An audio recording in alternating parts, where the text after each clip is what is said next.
Okay, g'day folks. So this is the video for today. This is my street. I've lived here for 18 or 19 years, since 2006. So it's been a long time. I was only supposed to really buy it and flip it, as you think you're going to do when you're a younger person. And was going to stay here for 2 years, and 18 years later I am finally moving. So this is it. This is the Taj, mi casa. It's been a good little house, I guess. It's in the burbs, on the the very northern sort of edge of Adelaide, about 25 minutes from town, and about 40 minutes from the new house out in the Barossa. So between here and there, it's all countryside. It's all paddocks and the like, but it's getting built out. So this part of Adelaide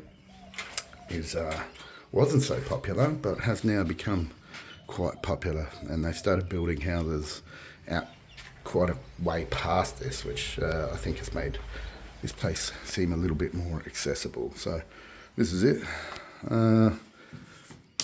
We've painted, and we have new carpets, which would have been so nice when I lived here. Why is it? It's always amazing just before you leave. So yeah, we've painted nearly all the house. I've got some stuff to do today. So look at that. So yes, have to do that. All right, okay. So bedroom on the right. This was my office, and my spare bedroom. So yeah, spent a lot of time in there. Bathroom. Got to change that sink over today. Was that the new one? No, that's the new one. So I'm going to install that. Should be relatively easy. Big old bathtub. I've not used it at all once. I think I washed the dogs in it a couple of times in 18 years. I'm not a bath man. All right, here we go. Laundry. I got to do some stuff in there. And this is the living area. Out that window there, I'll show you in a sec, is where my chickens used to live. So we've done all this, painted all the ceiling, and this is the backyard. So I love this backyard. I've always sort of loved it. I've kind of composted and done all sorts of stuff out here. So it's nice and clean now, but essentially I never had vegetable gardens. My whole yard was a vegetable garden, basically, except for those couple of trees up there, but I planted them 20 years ago before I sort of caught the gardening and permaculture bug. So yeah, a lot of this, like there's some passion fruits, we got table grapes, we've got, and this is something, Danuk, you need these. These are Egyptian walking onions. They will give you onions forever, basically. They're perennial, and they can tolerate the cold and they can tolerate the heat, and they taste fantastic. So yeah, definitely get, if you guys don't have Egyptian walking onions, get them, because they're good fun to grow. The way they propagate is pretty cool. So yeah, we've got a asparagus plant, single lonely cabbage was coming up. So this was all pumpkins. I think we got about 12 pumpkins out of here. Artichoke, a couple of lonely leeks. Something got to my Japanese maples. Didn't water them. So the Japanese maples I mentioned in the last video no longer exist. That sucks. Alright, another artichoke. Growing carrots in this bucket. I actually haven't seen them. I was pretty determined to grow straight carrots. And you can't do it in the garden because the soil's got too many rocks and that in there. So let's have a look, shall we? Let's have a look. I haven't pulled any of these. Hey, not straight. Not too bad. Let's have another look. What else we got here? I wonder why they didn't get big. This soil had lots of good stuff in it. Yeah, only little tuckers. That's all right. We got 1 carrot. Ooh. We'll eat that for dinner. This is a Siberian tomato, early season. And my wife spent a lot of time in Canada, and she insisted that the tomatoes in Canada were better than the tomatoes in Australia. And I was like, bish bosh, unacceptable. So what I did was I went and got a tomato with the coldest name I could possibly get, the Siberian tomato. And I thought, I'll show her. And anyway, needless to say, the tomatoes grew, they come off, and they were actually probably the best tasting tomatoes I've ever had. So I lost that argument, and but I guess I won that argument too, because these tomatoes are awesome.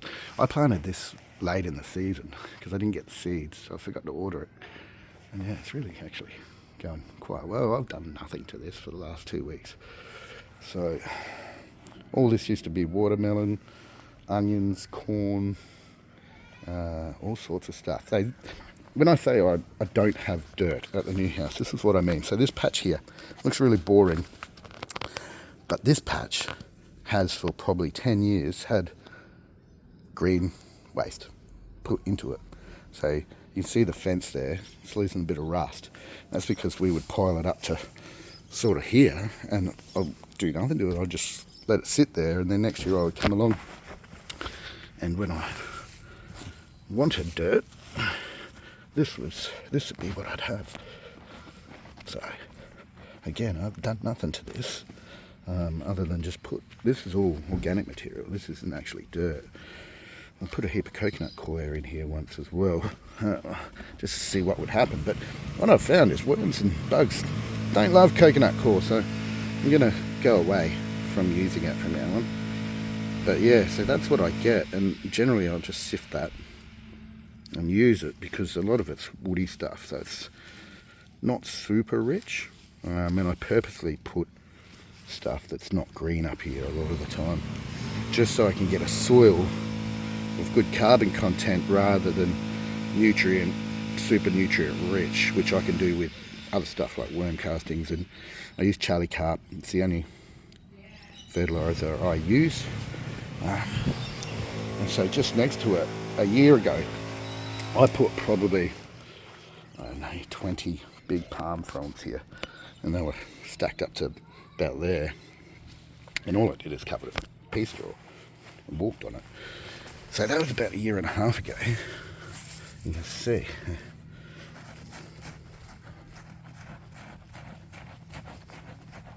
All gone. There's nothing in there. And I started mistakenly, when I knew nothing, with a lot of free sand from near the beach. I thought I'll put sand in here.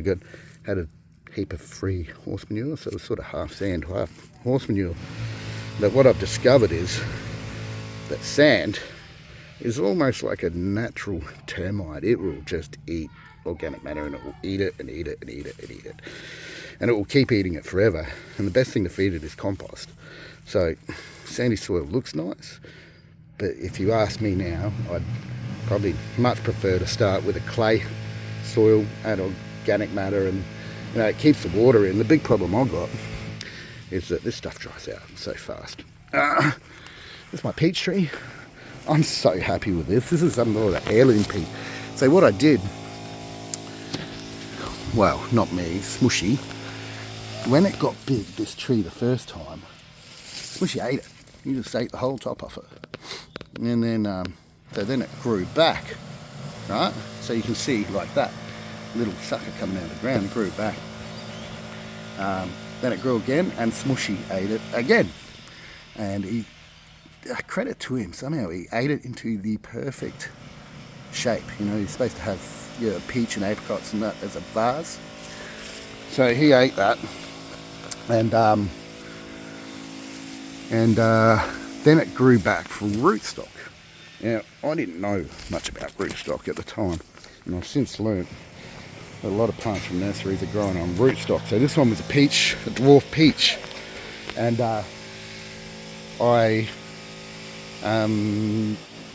don't know what it is. So I didn't think they were gonna ripen, but they took ages. I thought they'd stopped, but they took ages, and now we've got these beautiful orange peaches that have come off it. And they really are nice. They're so good. Until now, I'd never eaten a peach off a tree before in my life. So, we got a big bay tree here. I plant bay everywhere I go. They're great for South Australia. They grow slow, easy to control. I've got a little bit of lemongrass down there.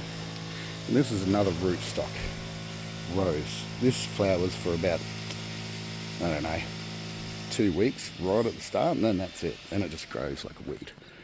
So that sucked. That's from a rose I tried to get rid of probably 10 years ago. It's just, you can't get rid of them. So, alright, this was all tomato up here.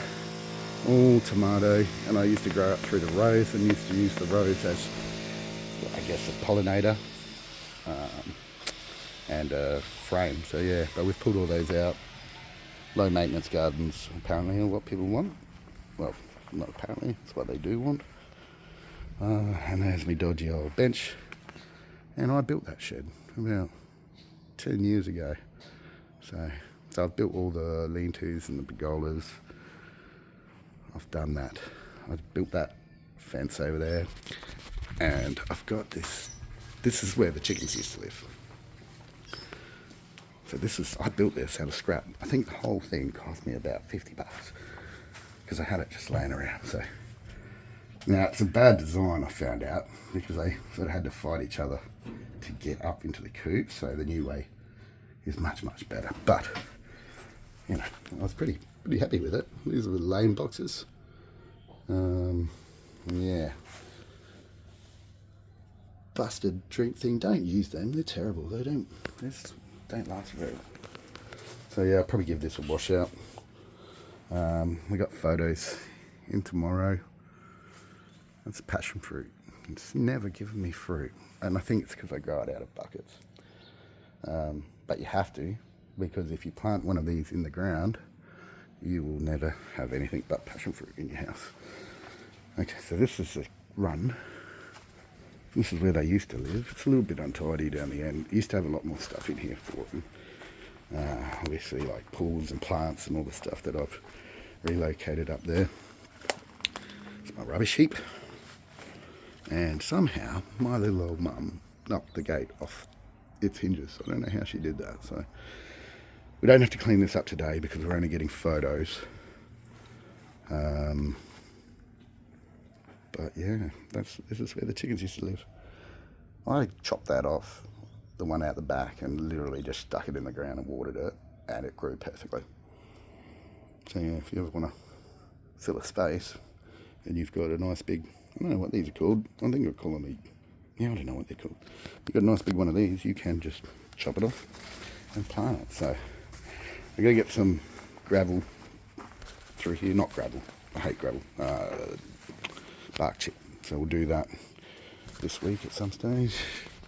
Have to mow the lawn again. I let it get too long, and now it is looking worse for wear. So, all right, guys, this is the old house.